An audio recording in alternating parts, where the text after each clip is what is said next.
Roronoa Zoro trains because he is utterly terrified of being weak. Not ambitious, not competitive, terrified. Every swing of his swords, every scar he refuses to explain, every time he stands between his crew and something that should kill him. All of it traces back to a single moment in Chapter 5, inside a quiet dojo in Shimotsuki Village, when a young Zoro learned that his rival Kuina had died falling down a flight of stairs. An incredibly mundane, fragile end for someone who was supposed to become the world's strongest swordsman. That moment shatters Zoro's understanding of the world.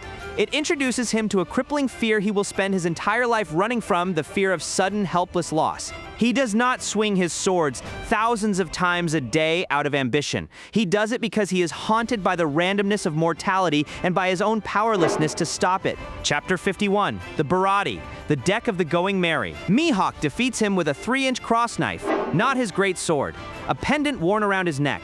Zoro's entire 3-sword style dismantled by something smaller than a kitchen knife. He chooses to take the final slash directly to his chest because a wound on the back is a swordsman's shame. But when Luffy pulls him from the water, Zoro's tearful vow is not heroic. It is the sound of a man who just realized that if he is too weak, he cannot keep his promise to Kuina. He cannot protect his captain. He screams that he will never lose again, not from pride, but from terror. This psychological pressure builds into extreme emotional repression. Chapter 485, Thriller Bark. Kuma extracts all of Luffy's physical pain and fatigue into a massive bubble of suffering, and Zoro steps into it alone. When Sanji finds him standing in a pool of his own blood, Zoro says 4 words, "Nothing happened."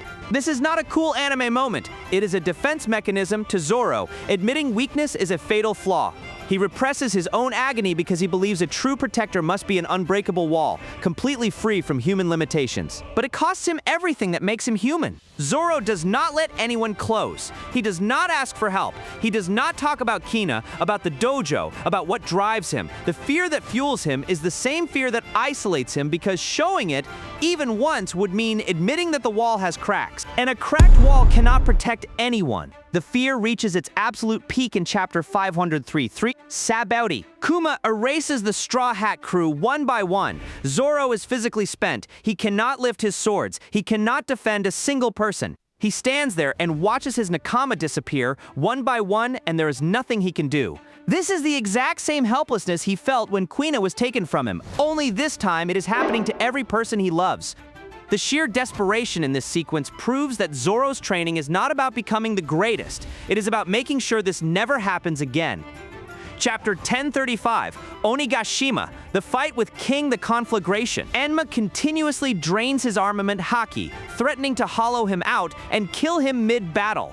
A normal fighter would hesitate. Zoro pushes harder. He would rather die than show a single second of hesitation. He would rather burn out completely than let down the captain who placed his absolute trust in him on the rooftop of Wano. Now, some fans will argue that Zoro is driven by pure willpower, that his confidence and stoic demeanor are proof of strength, not fear, that this is an honorable rivalry, cleanly motivated. Chapter 597 answers that argument directly. On Kuraigana Island, Zoro drops to his knees and bows his head to Dracula Mihawk, his greatest rival, the man who humiliated him at the Bharati, and begs him for training. For a proud swordsman, this is total destruction of ego. He does not do this because he is ambitious. He does it because his fear of being too weak to protect Luffy in the New World is greater than his need to look strong. That single scene dismantles every argument about pure willpower.